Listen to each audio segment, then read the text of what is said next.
Men desire safety, yet they fear the dangerous man, and the most dangerous of all is not the tyrant with armies, nor the schemer with gold.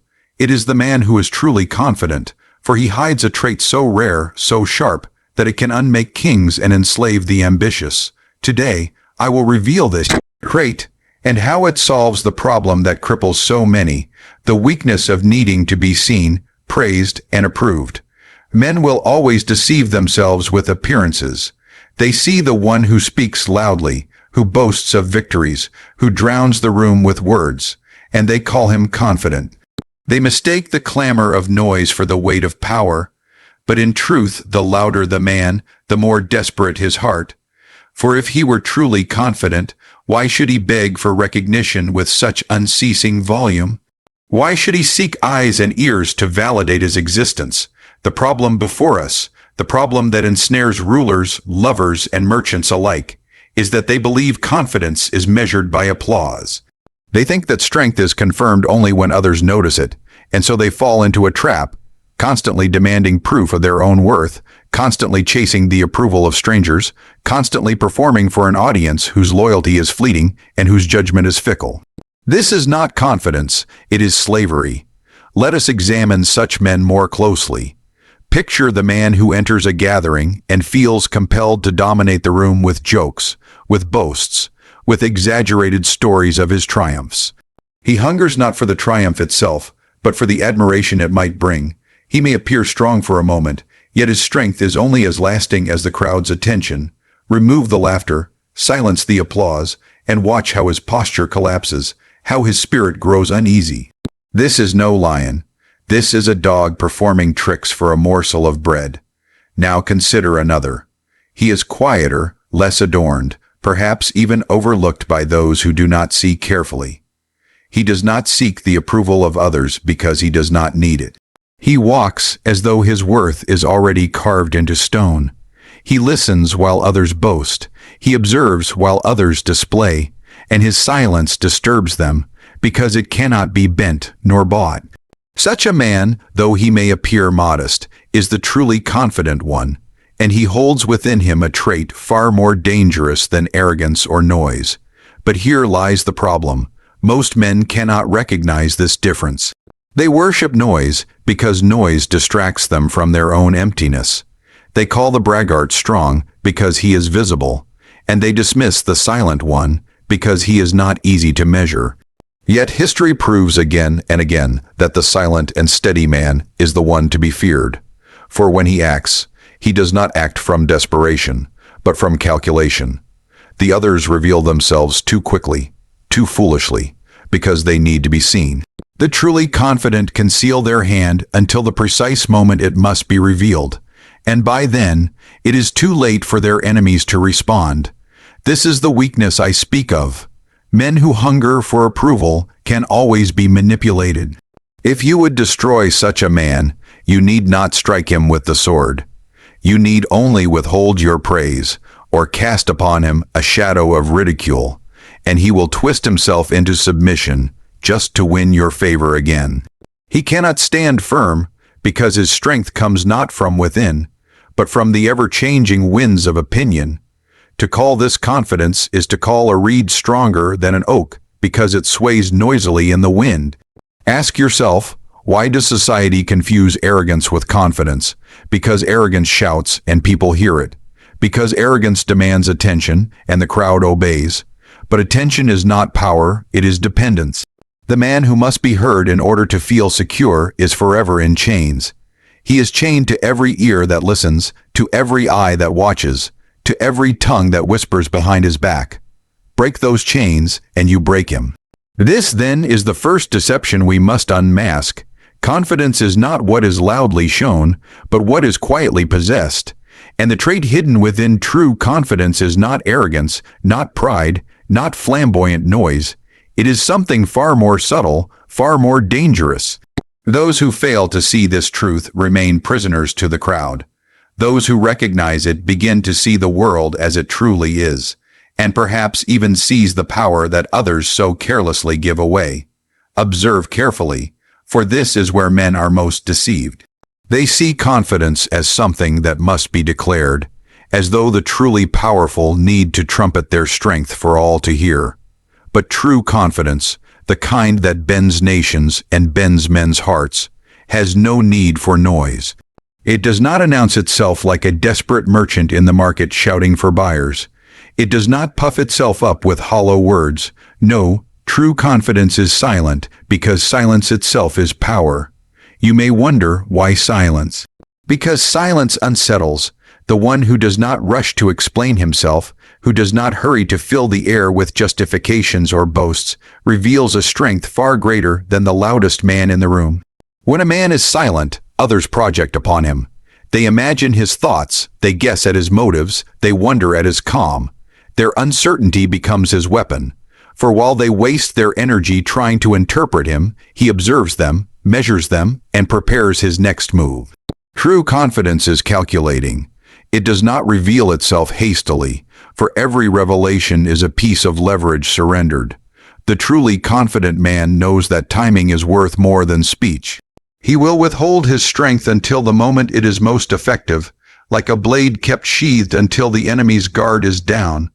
The loud man stabs wildly in every direction, exhausting himself and exposing his hand. The calculating man waits, studies, and when he finally strikes, the victory is already assured before the blow is even delivered. And here lies the dangerous art. Confidence, when it is true, is not merely the absence of fear. It is the mastery of perception. The truly confident man understands that appearances govern the world. Men do not see reality. They see what they believe reality to be. And so, the confident man need not be the strongest, nor the wealthiest, nor the most skilled.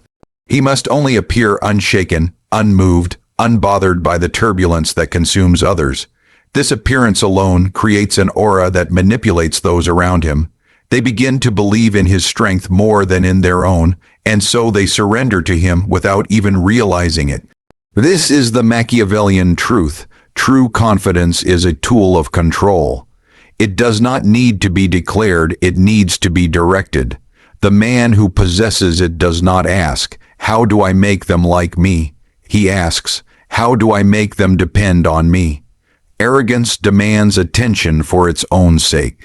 True confidence uses attention as currency, trading it, withholding it, or bestowing it in a way that binds others closer. Think of a ruler. The arrogant ruler is desperate to display his power. Grand parades, endless proclamations, the constant need to remind the people that he is strong. But the truly confident ruler does not need to remind anyone of his strength.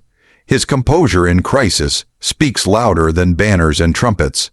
His calm, when others panic, breeds trust and fear in equal measure. The people think, if he is not afraid, why should we be? And his enemies think, if he is not afraid, what does he know that we do not? In both cases, he governs not with noise, but with perception. And what of manipulation? Do not be deceived by the innocence of the word. All power is manipulation, of opinion, of loyalty, of fear. The loud man manipulates crudely, begging for approval and demanding recognition. The truly confident man manipulates elegantly, shaping the beliefs of others without ever appearing to try. He gives no sign that he needs them, yet they feel they need him. He shows no hunger for their praise, yet they feel compelled to offer it. This is the highest form of control, to bend others not by force, but by their own willing submission. You see, the calculating confidence of such a man becomes a mirror. Others project their desires, their fears, their insecurities onto him. He need only remain steady while they unravel themselves in his presence. He learns their weaknesses not from interrogation, but from their own desperate attempts to impress him, to earn his acknowledgement, to draw words from his silence. And when the time comes, he will know how to use those weaknesses with precision, because they have revealed themselves to him, while he has revealed nothing in return. Thus, confidence, when wielded as a tool, becomes not a display of self-assurance but a weapon of strategy. The man who masters it does not shout, he does not seek validation, he does not waste his strength proving himself to the fickle. Instead, he conserves his power, he directs his presence, he manipulates the stage upon which others perform their noisy acts.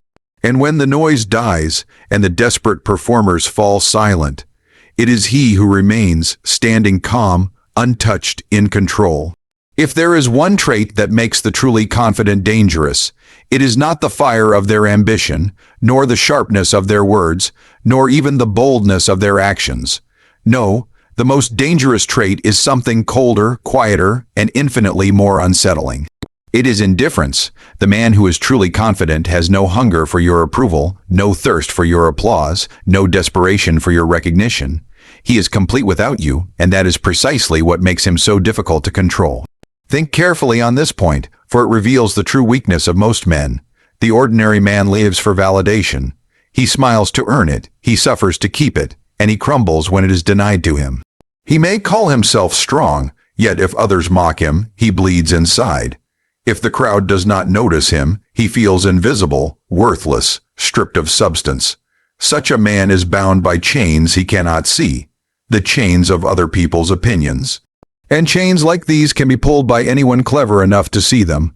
But the man who is indifferent, he cannot be bound, mock him, and he does not care. Ignore him, and he remains the same. Offer him praise, and he does not swell with vanity. He is immune to both poison and honey, and this immunity terrifies those who depend on the reactions of others to affirm their existence. They look at him and see a riddle. How can a man live without needing to be liked? How can he move without seeking approval? They cannot understand it, and because they cannot understand it, they cannot control it. This is the source of his power. For when a man cannot be bribed with applause nor weakened by insult, he becomes untouchable. Every attempt to manipulate him falls flat. Those who would use flattery find it wasted. Those who would shame him discover it has no sting. In the presence of such indifference, manipulators are disarmed, and the crowd begins to view him with both fear and respect. They see in him a freedom they secretly crave but do not possess, the freedom from needing anyone at all, and here is the cruel truth. The indifferent man does not merely resist the neediness of others, he exploits it. For if most men are desperate for approval, their desperation becomes a leash around their necks. The indifferent man need only tug gently, withholding the recognition they so desperately seek, and they will bend themselves in his direction. He does not chase them, they chase him. He does not plead for their loyalty, they plead for his acknowledgement. He does not compete for their attention, they compete for his silence, his glance, his smallest word. This is how indifference becomes domination. To control others, one need not always act. One must simply withhold. Imagine the ruler who rarely speaks, yet when he does, the court hangs on his every word.